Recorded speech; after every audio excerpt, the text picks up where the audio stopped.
lectura que es un poco larga, la experiencia de Pablo en Atenas. Es la experiencia que tenemos hoy en el mundo civil, en nuestra sociedad. ¿Por qué muchas personas no creen en Dios? Más que no creer en Dios, es que no creen en la imagen que hemos presentado nosotros de Dios.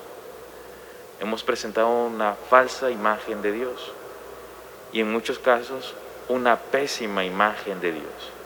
Y por eso muchas personas también no creen en la iglesia, porque a veces como iglesia hemos presentado una falsa imagen de Dios, una pésima imagen de Dios.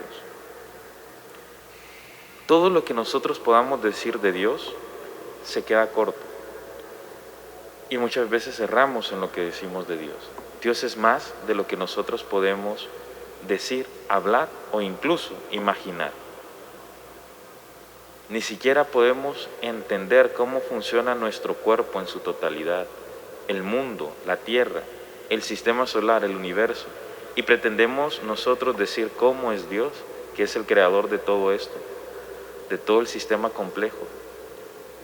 Y a veces encasillamos a Dios en 4 ideas. Y podemos decir muchas cosas de Dios: es omnipotente, es omnisciente, omnipresente, es amoroso, es misericordioso, es justo, es bueno, es verdadero, dice la verdad. Pero es mucho más hermoso que todo eso que nosotros podamos decir. ¿Qué es lo que tenemos que hacer nosotros para evangelizar el mundo de hoy? Nos dice el Papa Benedicto XVI, los nuevos aerópagos son los medios de comunicación, son las universidades donde se desconoce a Dios. Pablo fue a hablar del Dios desconocido. En esos lugares nosotros tenemos que hablar de ese Dios que la gente desconoce. Pero ¿cómo vamos a hablar de Dios si tenemos una falsa imagen de Dios? Lo más auténtico que nosotros tenemos de Dios es la experiencia íntima que hemos vivido con Él en la oración o en un encuentro personal con Él.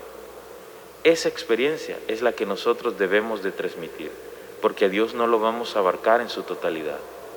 Pero sí podemos hablar de esa experiencia cercana que hemos tenido con Él, de ese retiro que vivimos con Él, de esa hora santa, de esa presencia que vivimos ante el Santísimo cuando lo vamos a visitar. De esa experiencia podemos hablar de Dios. Y cuando hablamos de esa experiencia que es íntima, propia y cercana, nosotros logramos transmitir a Dios a los demás.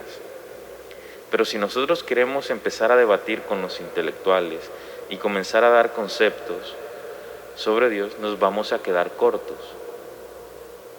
Y por lo general cuando nos metemos en ese ámbito son conceptos vacíos, con falta de experiencia, con falta de testimonio, con falta de vida. En otras palabras, con falta de Dios. No se puede convencer a un convencido. Se trata de transmitir experiencia. Dios es eso, experiencia. No son conceptos. A Dios no lo podemos tampoco encasillar o enjaular en 4 paredes de un templo. A Dios hay que llevarlo afuera. Nosotros aquí venimos al templo para llenarnos de Dios y salimos del templo para llevar a Dios allá afuera, a los demás. Eso es lo que hacía Pablo. Y aunque muchos no le creyeron, al final dice que muchos sí creyeron en él y se le unieron. Damaris, Dionisio y algunos más, dice el texto. Ciertamente, no todo el mundo vamos a convertir, pero es que Dios no nos manda a tener éxito, Dios nos manda a trabajar.